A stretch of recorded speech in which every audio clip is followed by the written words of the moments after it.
Good evening and welcome to the Public Ways Committee meeting for Monday, October 14th, 2024. It's 6 o'clock. We'll call the meeting to order. You've had the opportunity to review the meeting minutes from September 9th, 2024. Can I have a motion to approve those?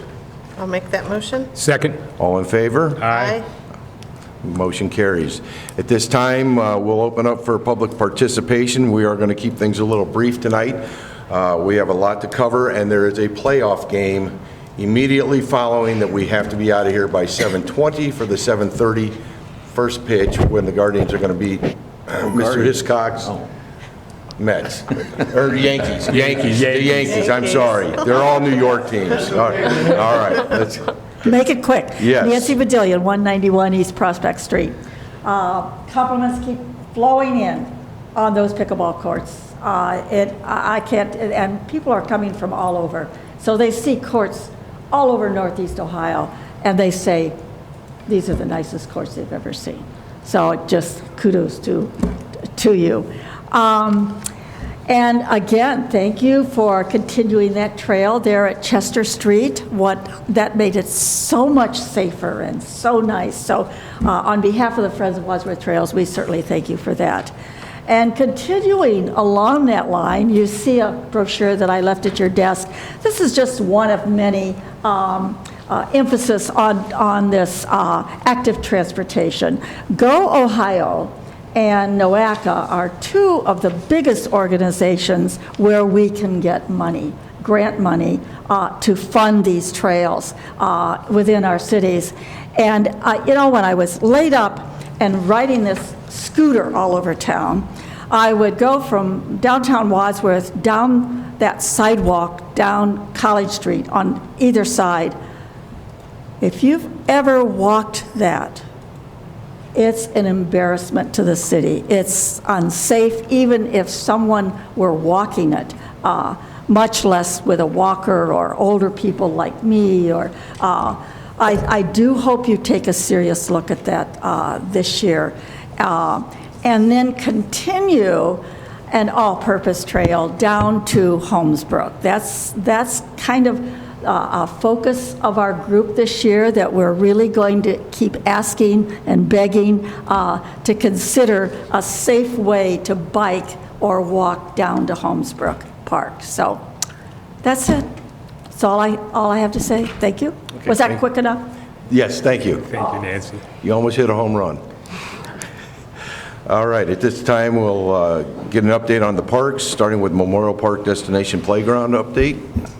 Yes, good evening, Mr. Chair, members of the committee. The Destination Playground is being very well used, to say the least. That place is packed all the time, and the kids, I think, are really enjoying it, including my own two. As you can see, we put a fence around the site to keep them out of the active construction area that's going to be kicking off here hopefully soon in the near future. Signage was posted at the entrances, both going in and right as you get into the playground. Some trash cans are put out there, as well as a portable restroom. As far as that goes, that's all I have as an update for now. Okay. Any questions? No, I went by and there were tons of kids, so enjoying it. Every time I've been there, it's Yeah, packed. yeah. It's great. Wonderful. All right, Memorial Park North Phase Improvement Update, splash pad restrooms, pavilion, utility lines, and parking lots. I can take that one, Mr. Chairman. I'll try to be brief in all of my updates, so if you guys have questions, feel free to ask. This project, we have a contract for the first phase of it, which includes the water line, sanitary, and some of the grading to be able to put in the splash pad and restrooms. We just received their schedule shortly before this meeting. It looks like they'll most likely be starting next week, and they're expecting that to wrap up around a little bit before Thanksgiving. The next phase of that is currently in design. Questions? Do you want me, I was going to ask if you want me to just roll into the next one. Roll right into Or What's the timeline for the splash pad, restrooms, that type of thing? So this, Matt and John might be able to answer a little better, but I know the splash pad. No, it's the right time. The splash pad contractor is planning to start next week as well. Do you guys have an update on the restrooms? I think tentatively, yeah, the 21st is the beginning of the splash pad. The restroom, I've been in contact with CXT, our vendor, and just kind of have them in a holding pattern right now. The restroom is done. It's waiting at their site. Just have to set a firm delivery date on getting that dropped here. So we're still on track to have it done by the end of this year? I Except would- for maybe the parking lot? Yeah, I would say the final phase is still in question, the phase that Gina referenced in design right now. We need to have some ongoing discussions about what can happen this year or not. But I would tell you, the restrooms, the placement of the restrooms, as you remember, it's a kit restroom, if you will. So the utility work needs to be stubbed out before we can have that delivered and craned over the stubs, if you will. I believe we'll be able to get that work done before the end of the year for sure. The last phase is the problematic phase, I would say to the committee at this point. And that phase, and I'm willing to be corrected by either Gina or John, really includes what I would call the sidewalk network, the concrete of the sidewalk network, the 2 parking lots and all of the base work that needs to happen there, the storm water work that needs to happen for those parking areas. And then we never really believed we were going to be able to top coat those parking lots this year just because of a timeline, but we were hopeful that we could get base layers in at the earliest. I think that is very aspirational at this point in time. However, I told council that we would do our best to deliver on that, and I'm still going to push to try to do what we can this year. Very good, thank you. One thing to add to that is the pavilions as well. There's 2 pavilions that we're also looking at getting installed. Thank you. All right, the Downtown Pocket Park project. That project, you guys may have noticed that the contractor has mobilized that site and started work there. They're working on building those walls out of the reclaimed stone down from Holmesbrook. And there will be a couple of items that are long lead times, the pergola that's over the stage, as well as the benches that are going in, that might lag after the first of the year, but the bulk of the work will be done in early November. What material are the benches being made out of? They're just galvanized steel benches. They're swinging benches that are going in the turf area. Okay. They assured me, though, that it shouldn't hold up the rest of the project. They can just come back in and drill those in later. I was just looking at long-term maintenance on those. Yeah. Okay, thank you. Any Any other other questions? Okay. Memorial and Durling Park Athletic Courts. This project is pretty close to complete. There's just some punch list items happening. I know you might have noticed the handrails went up at Durling Park, and we're just waiting on the handrails at Memorial, and then minor touch-up items, cleanup for winter and everything, so. Okay, questions, anybody? Okay. Let's move on to streets and sidewalks, 2024 sidewalk program update. This project, all the construction's done. We're just wrapping up the contract with the contractor. We're working on the final assessment roll, so we expect to have that to present to you guys at next month's Ways meeting to get the legislation in place to send out those assessments. Okay, thank you. And the 24 street striping and pavement markings updates. That work is all complete. They wrapped it up last week, so good news to report on that. And Chestnut Interurban Trail Connection Project. That work is mostly complete. There are some RRFBs, the flashing beacons activated by the pedestrians that are going in at that crosswalk, since it's kind of in a bad spot for sightlines. Those do have a long lead time. They were about 90 days of lead time, and will be going in probably next January or February. Questions, anybody? Plum Creek Sidewalk Replacement Project? That work is all complete on our side, so nothing to report there, just working on closing that contract out. Okay. And then the North and South Park Sidewalk Replacement Project? And that project is also complete, so kind of same status as Plum Creek, working on closing it out. Great. The trees, replanting of trees. I was just going to ask. I believe that's on. How is that going? Mr. Bellek's Is that what's supposed to be when the weather turned? Yep, so the Parks Department is gearing up to get those Okay. those trees planted. Actually just brought a thing to our attention today for the purchase of those trees, so Okay. I look for that to happen within the next month here. They're going to get going on that. I think we've all been asked questions about that, so Yeah, thank you. Yeah, they're coming. That was really the reason that these was placed on the agenda still, Yeah. because there is planting that needs to be done. Okay.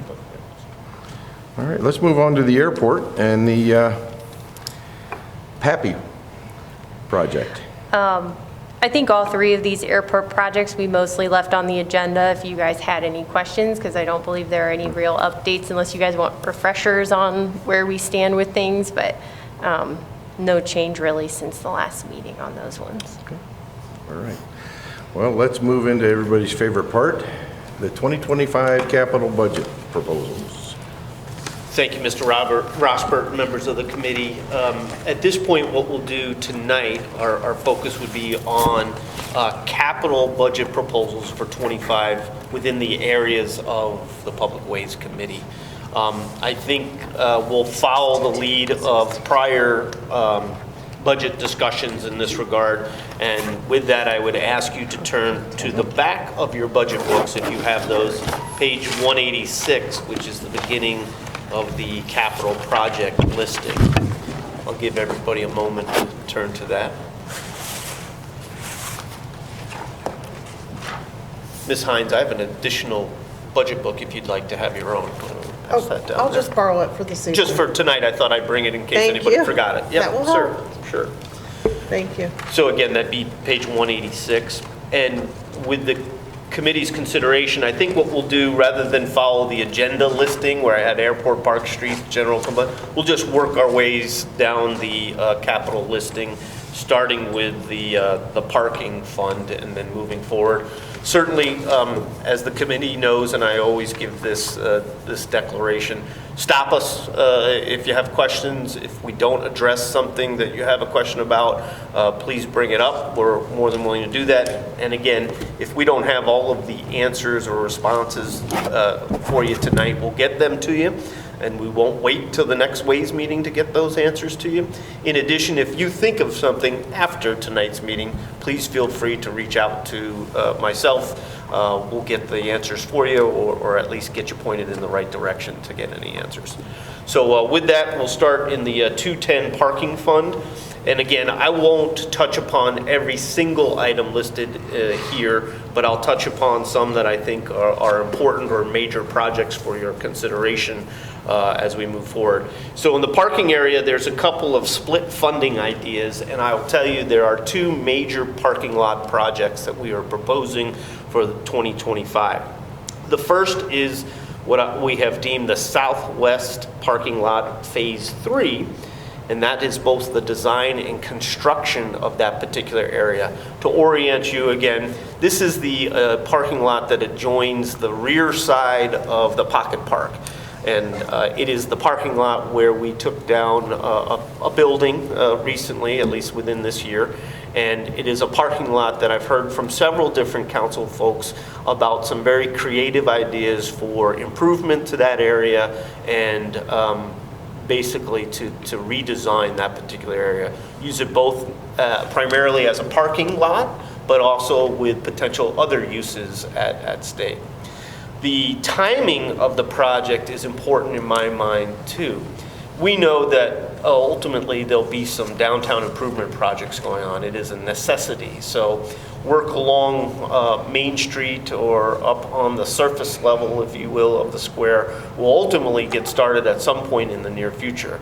In order to provide for parking and access to those businesses up there, it's vitally important that we solve the issues that in the parking lots behind the buildings. So I thought timing was perfect for us to get started with a 25 project to address that remaining portion of the Southwest parking lot. Talking about things more than a parking lot. So what types of things had I heard from council, and what types of things would we be interested in delivering for the community? So first and foremost, with the Pocket Park construction, we designed the stage at the Pocket Park to be what we've referred to as bi-directional. So that means if you have a smaller talent or artist, they could set up at the stage in the Pocket Park and have their show facing the Pocket Park, where the Pocket Park could include all of those who come to visit or to listen to that particular artist. But if you have a larger band or artist gathering, it could be bi-directional, where that artist could set up so that they could face out towards the parking lot, where we could have folks sit in that parking lot or provide for accessories for them to sit at and enjoy music or an artist or a performance using the parking lot side of their area.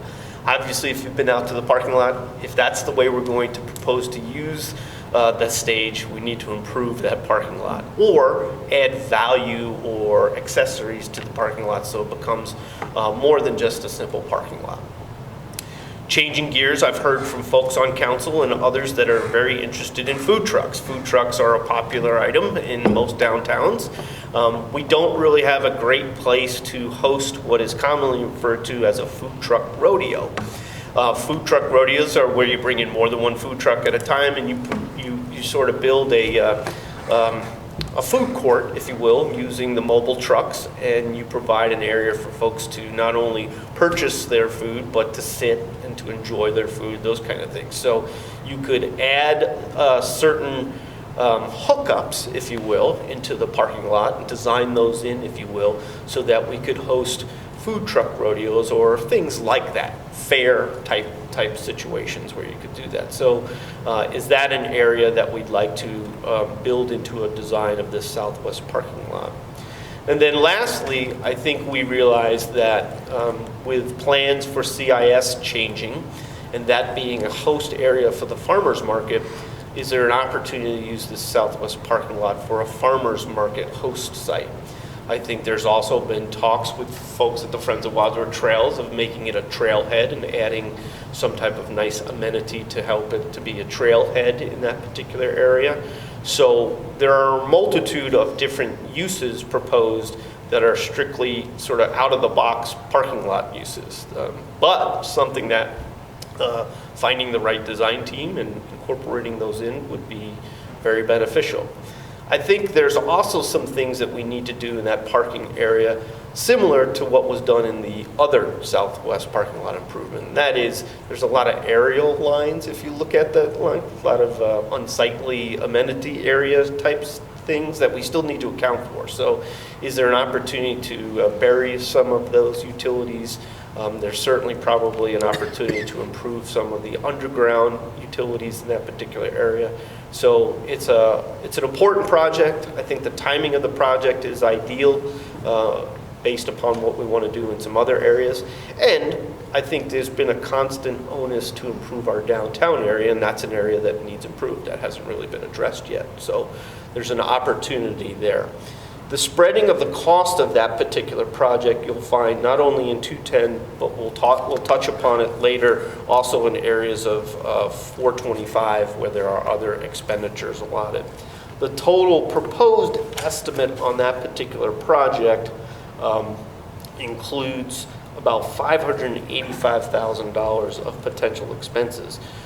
The funding for that particular project as proposed today is about $435,000 from general obligation debt issuance and about $150,000 in other funding sources, which essentially would be general fund or income tax dollars that perhaps might go in that direction. That's the southwest parking lot. I'll talk about the other parking lot project now. Certainly, if there are any questions, I'm happy to answer any, and please do so of that. But this is kind of the way I thought I'd work my way through some of the projects. Mr.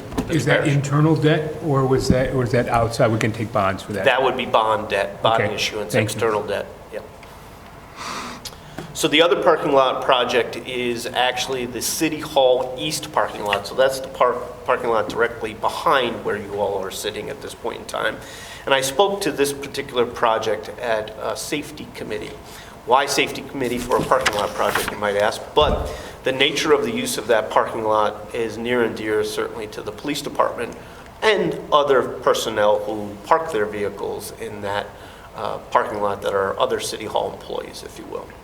So that parking lot has been identified for potential upgrade for many years. It seems to be a project that has been cut from the budget when we were looking for areas to cut budgets in prior budgets. But it is important that we address the needs of that parking lot. So I think if any of you have walked through that parking lot or even casually looked at that parking lot, it's easy to see that the surface course of the parking lot is degraded greatly. There's a lot of erosion from natural runoff of water and surface water and where it goes in that areas. There's potholes. There are issues with alignment of the parking lot. It's just very small, if you will. The biggest issue you have is in the parking alleys where you move a vehicle down those alleys to get into parking spots. They're way too narrow in order to do that. So narrow that depending upon the size of vehicles that are parked in different spots, you can't use every spot in the parking lot because you can't get around that vehicle to park in the parking areas. You probably recall that there used to be an old residence on the corner of Maple Street and North Lyman Street. That residence has been gone for several years. That is city property. There's an opportunity to expand the capacity of the current parking lot if we were able to design and pave that particular area. Moving to the safety-related reasons of that area, obviously that area not only houses city vehicles, those being marked vehicles and unmarked vehicles of the police department, but it also houses oftentimes the personally owned vehicles of police officers. It is common in the safety world that those types of vehicles and the lots in which those vehicles are used are usually not accessible to the public in general, and they are usually provided for in some type of screening method. That being, you secure the lots where those particular folks park their business vehicles as well as their privately owned vehicles. That can also help city employees. City employees sometimes run into issues during the course of their careers where folks are less than happy with the work that they do. Other city officials working in this building and parking in that particular lot would benefit from a more secured scenario in that lot. And that is really a best practices issue for police officers, but I think it's a best practices issue for government employees in general, kind of thing. We then have the issue of there is currently access to mailboxes and utility boxes on the north side of City Hall. That has been problematic for many years, basically because you have officers who are pulling out in marked vehicles to address maybe emergency or non-emergency matters, and there are folks who are using the mailboxes that perhaps aren't ready or reacting well to vehicles pulling out of parking spots in that area. So we'd like to redesign the parking lot where we're pulling those boxes out of their current locations and perhaps maybe locating them in a pull-off area along Maple Street. We think it'd be ideal for the users of those utility boxes, but also it would clean up a conflict in terms of traffic and issues of concern for us in terms of the police response areas of the parking lot. Lastly, there are issues, and I think we would need to keep these in mind when we do any improvement, and that is the Johnson House has some dedicated parking in that particular area. They would still need to access some dedicated parking in those spots. And really, court personnel, another group of individuals who should have protected areas in which they park, also use spots on the north side of the building. So the idea would to be taking an all-encompassing approach to reconfiguring, redesigning, and reconstructing that particular parking area and the access roadway around City Hall. From a cost perspective, our estimate for that particular project was $550,000, with again $350,000 being general obligation external debt issuance and about $200,000 coming from other sources, namely income tax or transfers, in terms of whether it be parking dollars, as you see in the 210 fund, or in other funds. So those are the two major parking lot improvements that we're proposing for 25. Large general capital expenditures, if you will, in those particular areas. If there are no questions. For the yes, secured parking, has there been any instance that in the last 5 years or 10 years or whatever that you know of? There's been a shooting in our eastern parking lot. That's true. But of employees, so forth, and of damaging their vehicles and so forth? We've had reports of employees having damaged vehicles. I don't think we can identify specifically how that damage may or may not have occurred. We've had employees injured walking through that parking lot. Well, because of the conditions, yes. Yeah, but that kind of thing. I'm just thinking about the security issue. Yeah. I'm always worried about putting up too many barriers between the government and the public. Sure. You know, and so you don't want that isolation. You don't want people on both sides to feel isolation. So that's why I'm asking some of these questions. Sure, no, that's an understandable question. And again, we don't have a design for the parking lot, Okay. so that's just one aspect that has been, I know, mentioned to me as safety director quite often by certain folks in the safety forces. But we don't have a design that necessarily calls out a secured fencing area. It is a best practice, and that's why I mentioned it to the committee. But there are other options that might be available to us. Yeah. Thank you. Sure. With that, I think I'll move down through. I don't have anything else on that page that I wanted to bring to the committee's attention, but I do, and when we look at the 255 recreational tax fund, and in particular, there's two areas that are identified there that I'd like to mention and call out. The first being the Freed Playground improvement. So that's Freed Park, if you will. And that is a park project that we escalated in the park improvements. You'll see that, Mr. Rosberg, I know you're looking at it. It's about $70,000 in the 255 fund, but the project is much larger. Actually, it is a $1.9 million project to improve Freed Park. And let me talk to you a little bit about the proposed improvement there and the necessity for it at this time. So again, I would draw your attention to projects within 2024. I know council, it was very important to this council to move forward with the Memorial Park improvements, and I think we've shown great progress, the Destination Playground, the North Phase utility projects, and hopefully some aspect of the new parking lots and access roadways coming to fruition. But by doing that, we necessitated the closing and the removal of a heavily used ball field in our city, in particular what we used to refer to as the Memorial Park ball field. Obviously, we had to shut that down to get going on the projects that we did. With that, we essentially did away with a couple of important leagues that I want to make sure that we reference, and leagues that have been vocal about wanting a new home, if you will. The first and foremost, and probably the most impactful, impacted league by the shutdown was the Adult Softball League. It's a co-ed league. There's also a male-only league that used to use that particular field.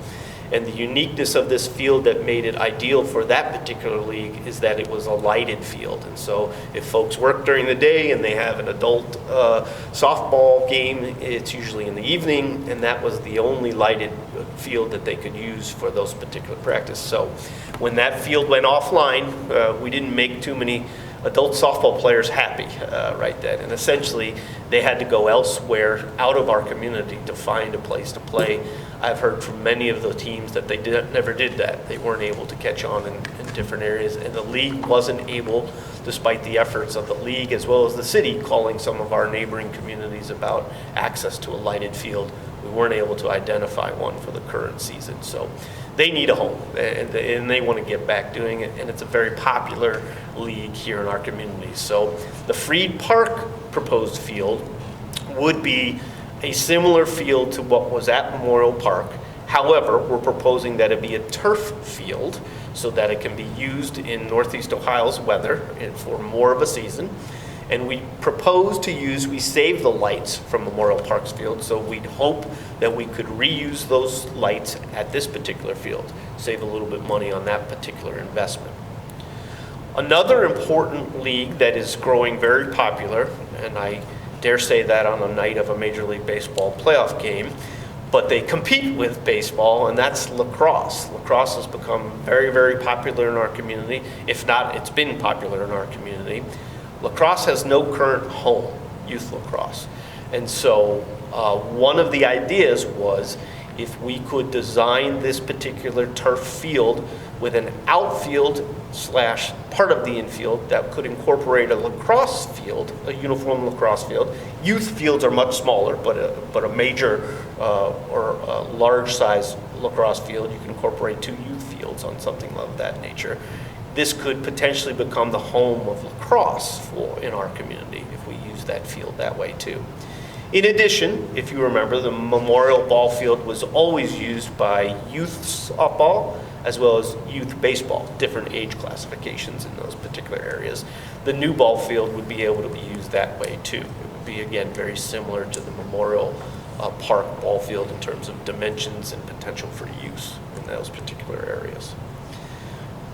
Freed Park had always been included in the city's master park plan for improvements, and there are some additional improvements that are looking to be made out at that particular park.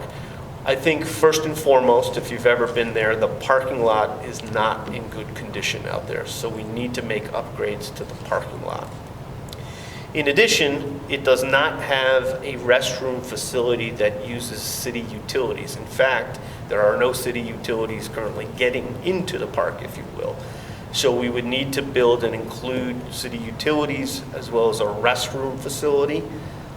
We would probably model that restroom facility very similar to the work that Mr. Bellick's doing with the Memorial Park restrooms, kind of standardizing our restroom improvements as we move through different cities, parks, if you will. So that's part of this potential proposal. If you know and can recall what's out at Freed Park now, there's a basketball court, actually a pretty heavily used basketball court when it's in good shape and the weather permits out there. So we would propose a half basketball court out there, probably 2 half basketball courts. It's conducive to that particular area. Other ideas that I'm not sure budget will allow for, but that we would certainly explore in a design, would include a walking trail that would be placed outside of the ball fields that would link to sort of the parking lot, go around the perimeter of the park, and then back to the parking lot, if you will. So you have that particular potential. And then in the master plan document, there was actually what I would call a pavilion for the sled riding hill. That may be outside the scope of what we're able to do with this particular budget, but that was also included in this particular area. So again, to generally summarize, we believe that an estimated figure for those improvements would be about $1.9 million. That $1.9 million would be funded in a series of different funding mechanisms. It'd be about $775,000 in income tax dollar allocations, about $1 million in general obligation debt, and then you have some other source funding, which includes an ODNR grant. That's one of the 7 grants that we have for park improvements of about $125,000. And then we have some additional funding coming from some park improvement dollars of about $70,000. So there's a multitude of different funding mechanisms for that particular project.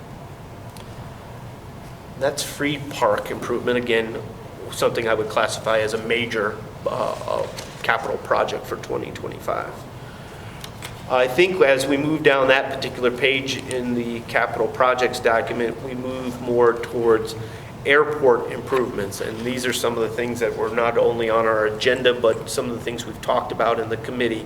And I'll look to Gina maybe to assist me on a couple of these. But essentially, remember, with the PAPI, the parking apron, and some of the snow, and the AWAS and snow removal equipment, as we've talked about at the committee level, we've run into some challenges, different challenges with each one of those particular projects and their completion in '24. So we're bumping them, if you will, into 2025, which accounts for much of the dollars, with the largest dollar project out of the airport projects being the apron construction, if you will.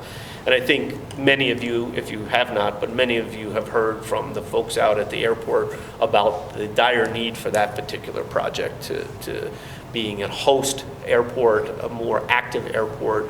Without an apron to park aircraft on, it makes it increasingly challenging to continue the growth in that particular asset out at the airport. The AWAS stuff, we're hoping that we're able to acquire an easement, would be perfect, within this calendar year, although there's some uniqueness to the particular easement. And again, we're dealing with a private individual and a landowner, so we'll have to enter into negotiations to see if the easement is something they're amenable to, or will we have to go a different direction and purchase property in those particular areas.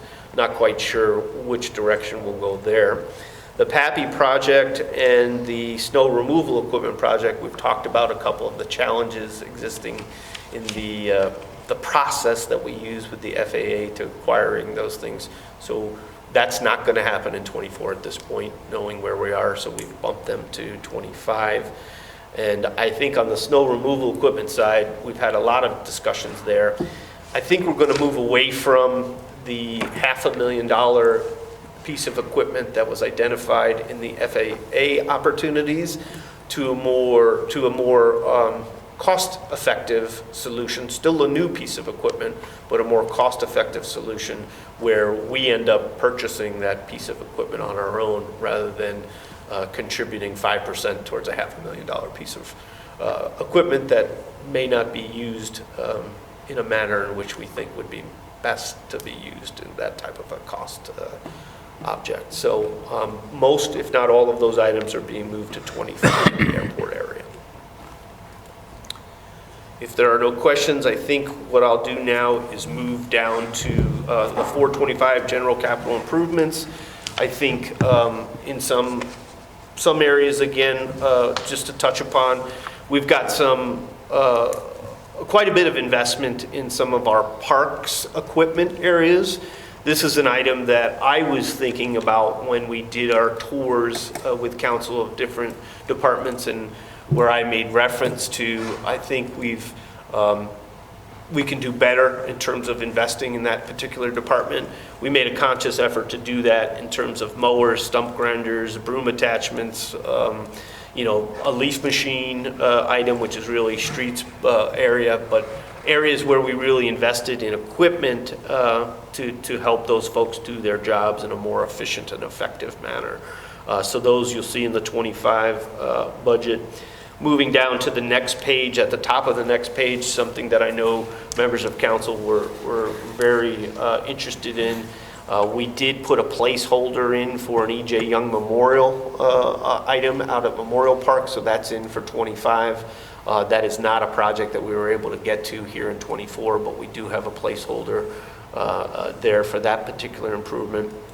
And then in the 425 section, you'll see some of that carryover for the Southwest parking lot project, as well as the City Hall parking lot project, some of the larger dollar items in those particular areas. But there's also another major project that I want to speak to, and that's the downtown improvement project. So you'll see about $1.5 million in downtown improvement dollars in the 425. But what we're proposing for 25 is actually the design work in 25. And then if the design work goes well, for construction to at least begin in 26 on a downtown improvement. So 25 would be design, 26 would be the beginning of construction if we move forward with it. Mr. Rosberg. Is this for infrastructure or? I'll get to that. Yep. Okay. Yeah, so primarily why I thought it was important to again propose this to council for your consideration is the concern with utility infrastructure, the underground as well as the above ground utilities. We know that, I hate to use this recent example, but I will, but we know that it's a ticking time bomb. Kind of think of Boyer Street, but on steroids, if you will, if we have an issue in the square area with any of our utilities.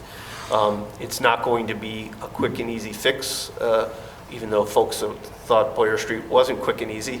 It's a lot quicker and a lot easier than reconstructing in an emergency fashion utility work in the square. And we know that some of the utilities in the square area, by approximation, are almost 100 years old down there.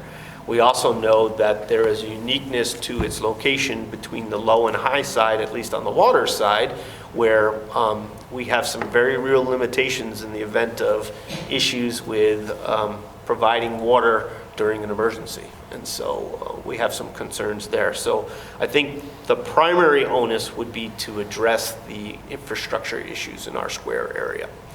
We also don't take lightly that we know any type of work on utilities in the downtown area needs to be well planned and phased because of the impacts on businesses in the area. So we understand that that'll be a consideration. It'll be a primary consideration both from a design aspect, but as well as a planning for actual contractor work when and if we get started with that. So that's an important aspect. I think this turns to your question, Mr. Rosbert. So we're there digging up 100-year-old infrastructure, addressing misaligned traffic signals, and doing those improvements. It only makes sense to address the streetscape portion of that. Now, I know that we've had some concepts developed, and we've had some feedback on those concepts. But it would make sense for us, if we're going to move forward with the design in 25, to also address any streetscape improvements that we might make. You know, if you look at the streetscape, it's old. There are areas certainly of improvement that we can make. But I think there's a myriad of potential that's ripe for discussion. And I think with the right approach, we could probably find a suitable upgrade in that streetscape that still maintains the character and aspects of our community that are important to all of us. So yes, this project and design in 25 would include not only utility redesign and that work, but also the surface level work, which I'm referring to as streetscape work that would need to be done. I think that it's also important to note that we really identified that design work as about a $3.1 million price tag associated with that. But Mr. Parrish, I see you going to your notes, and I'm glad to see you do that. But I want to make sure that I'm forthright with the committee. We basically used a simple formula based upon what we think the construction of the project would be, and that's about $16.7 million for a construction. Again, these are estimated costs, so we took about a 20% number for design cost, and that's how we came up with $3.1 million in 25. It's a little bit less if you do the math. It's about 19% of that total price tag, but we use that, and that was a pretty common number that was referred to with the amount of utility work that we have to do there. And again, I think it's important, at least for the committee's sake, that I note that. So I made reference to water. Obviously, there's sewer, there's stormwater, there's power-related considerations, and with all modern projects, there's a communications utility infrastructure there. There's also traffic signal work that needs to be done too in that particular area. Then there are service connections, and we think with the age of some of the service connections there that we're probably going to run into lead, and there's a whole lead requirement remediation process that'll have to go in. So there's a lot that goes into this particular project before we even discuss changing streetscapes or updating streetscapes or whatever direction we go with that. So there's a lot in there, but again, what we're asking for is your consideration to move forward with the design aspect of that. And I want to make sure that I mention to the committee now. We also think, while there was certainly a lot of discussion about the concepts that came out a couple years back, there was a lot of good information that went into those concepts. And you had more than one concept come out of that. And while a lot of the discussion centered on perhaps one of those concepts, there might be value to us to not sort of throw away the baby with the bathwater there and use some of those things so we don't have to start. And the reason I make that reference is I think you all know that at times I can be very challenging when it comes to timelines for our folks, both internally and designers externally. But the reason I believe that is when you have certain designs in place or concepts in place, you should build on those particular concepts. There are aspects of that we can certainly use. There are aspects of that were positively received by our community. There were certainly items of discussion in those particular areas. But we would be so far ahead in our timeline if we began with a base of what we've already paid for and used, if you will, and then try to build upon those, improve it, change it, whatever we need to do. But to start over would put us way behind in terms of a charrette process, a public input process, and a redesign process. I think there's aspects that we do have to do. We have to talk with business owners again. We have to talk with new business owners and property owners downtown. We have to get a sense of our community's wants and needs now too. Those change over time. But with some basis of what we've already got done, I think it's a good starting point to start. Again, everything's up for discussion and a re-examination, but we want to get started doing that because we're at least a year away based upon design, maybe a little bit more than 12 months away from a design aspect before we ever put a shovel in the ground. And we know we have to put shovels in the ground sooner rather than later. So again, it's about $3.1 million in design asks for the downtown improvement project in '25, with construction not proposed, but proposed to start in '26 or thereabout if we move forward with that. So you'll find that in certain sections of 425 as well as in other areas of the budget, primarily the utility areas of the budget that will be talked about at our Public Service Committee meeting, if you will. A couple other areas that I'll just touch upon on that particular lot. Again, you'll see a little bit more in the 430 and 431 areas about the park improvements. There are two other park design aspects proposed in '25, and that would be the design of Valley View Park and the design of Weatherstone Park. Again, there's about $25,000 each in design-related costs. The reason we need to keep moving on multiple projects in the parks improvement area is, again, based upon those OD&R grants that we received through the capital budgeting process. For Valley View, I believe we're in line for a $240,000 award in that area, and in Weatherstone about $120,000, I believe, in Weatherstone. So those are not unlimited fundings forever. We need to get going in those particular projects, and a design will help us establish that, hey, state, we are moving forward with some of those improvements. So those design elements are in the '25 budget. A couple of other areas I'll just sort of cherry pick through within that. You'll see some money for interchange improvements. As you remember, there was quite a bit of proposed in '24 for interchange improvements. At the request of council, we did not move forward with any of those improvements. So that money was moved to the '25 budget if you choose to move forward with that particular project area.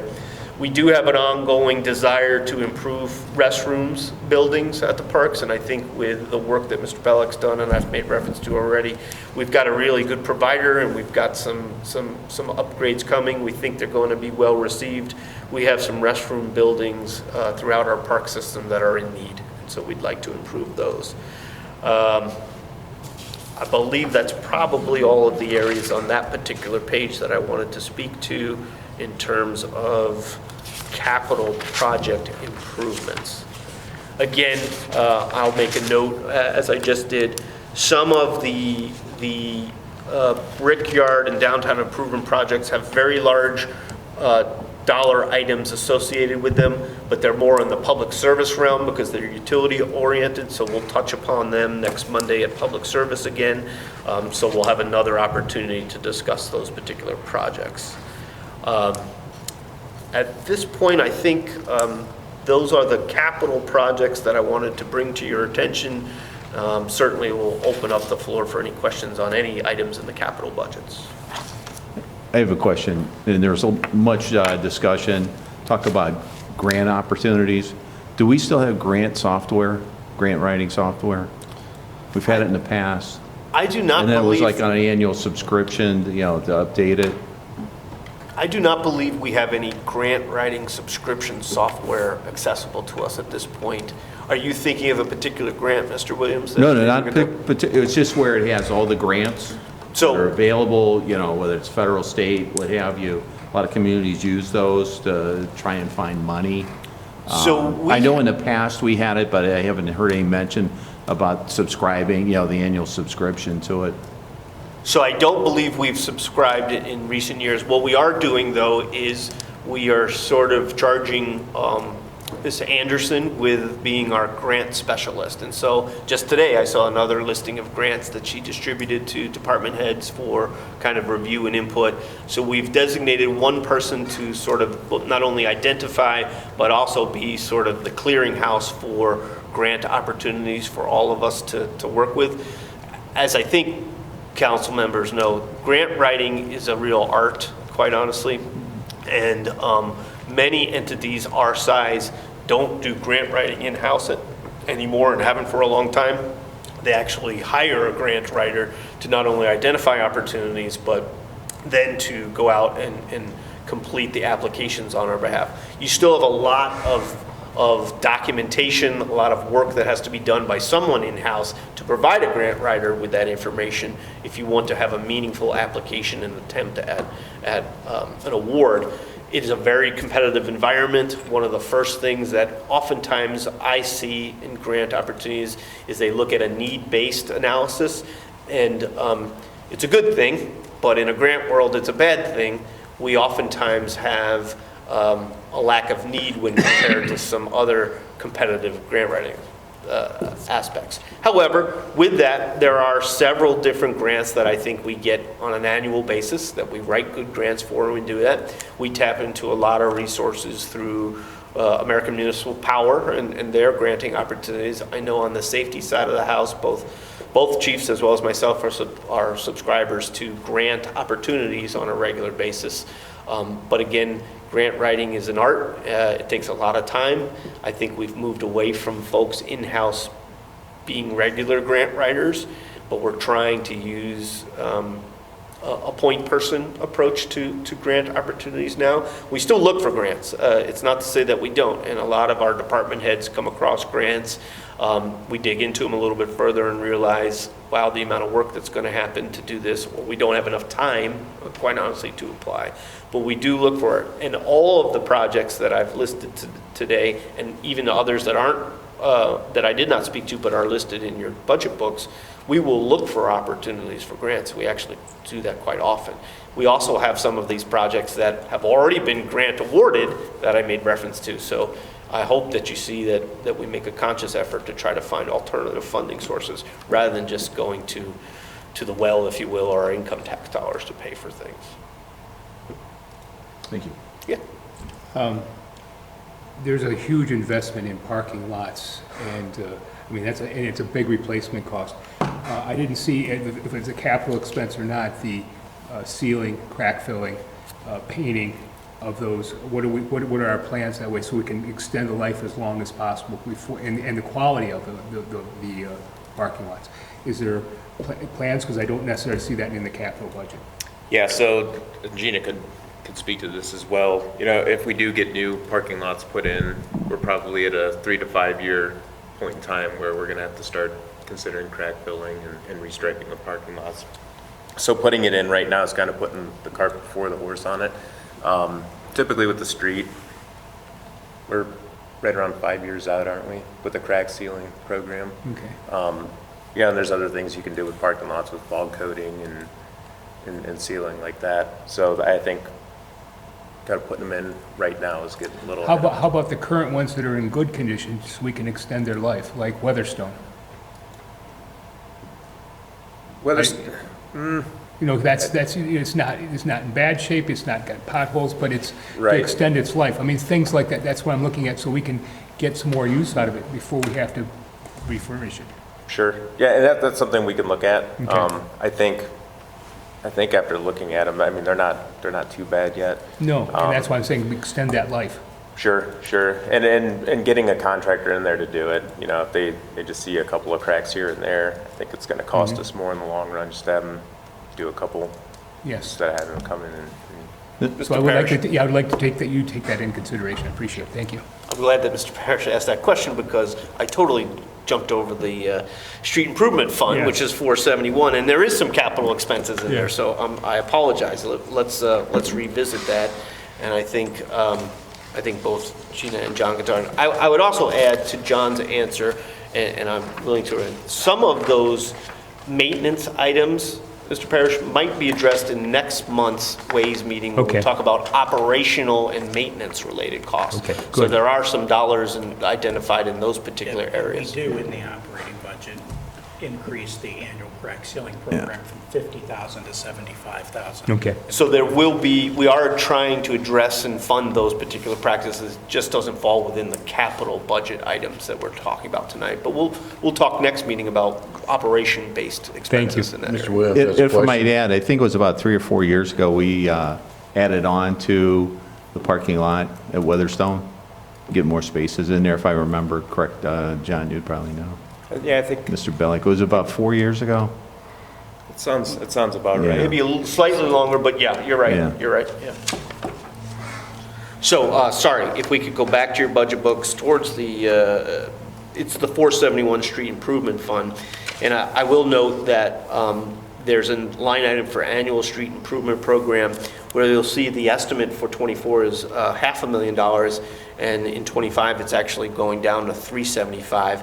But if you continue down that particular category of expenses, you'll see that there's about $825,000 proposed for wintergreen development roadway improvements. And then there's about just shy of $1 million, $974,000 in Tolbert Street improvement monies. Those are all street improvement funded related projects. I don't know, Gina, if you want to speak to any of those particular project areas. Yeah, I can talk some about, so the OPWC project share, that is, I believe you guys are all aware of that project. That's paving of Royal Woods, Woodcrest, and Oakcrest. And that's funded through OPWC. We get about, don't quote me on this, 460,000 or so in grants and then about 79,000 in loans. So we do expect to get some of that 825,000 back in reimbursement from OPWC. We just normally have the money up front to kind of cover those with the PO with the contractor. And then for the annual street improvement project, we're working on exactly how to make that remaining money go as far as possible. I know West is kind of one of those priority streets because it's in poor condition and one of our more heavily traveled roads.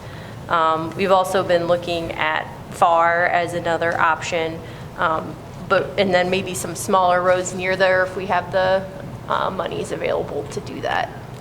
Maybe if we don't fix West, we can get the cars to slow down.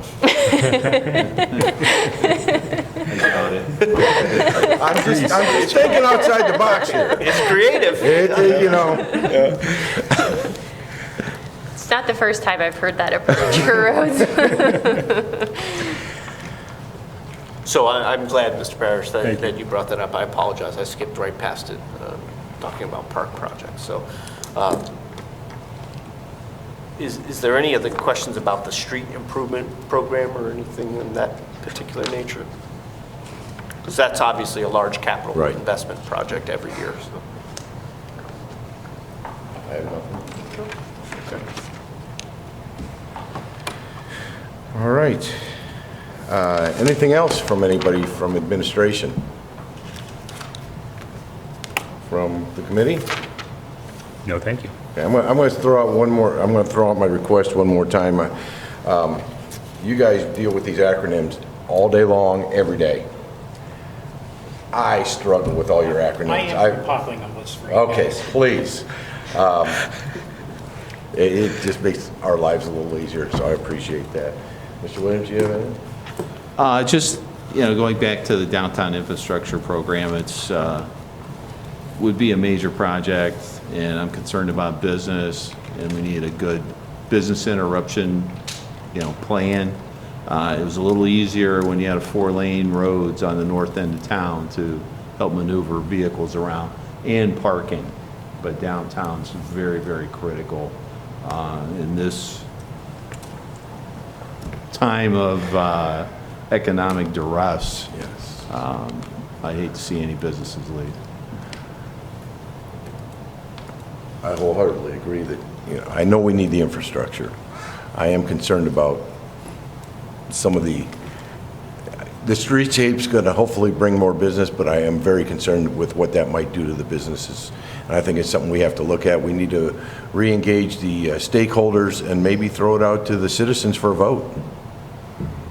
Put it on the ballot. Do you want to do a major, overhaul of the streetscape, or do we take some of the monies that we would use for that and do some grants to our local businesses to help them fix up their facades, or we fix the sidewalks? I don't know what's possible, but I think we really need to go to the stakeholders downtown and the citizens.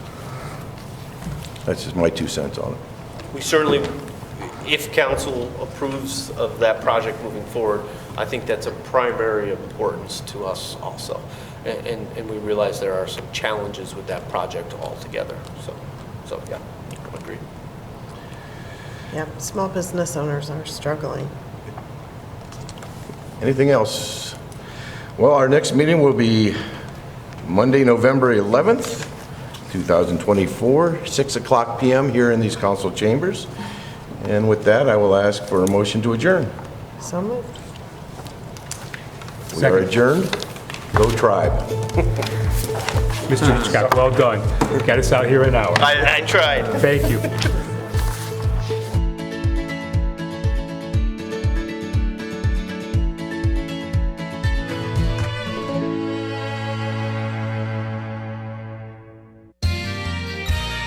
You are watching WCTV, Wadsworth Community Television.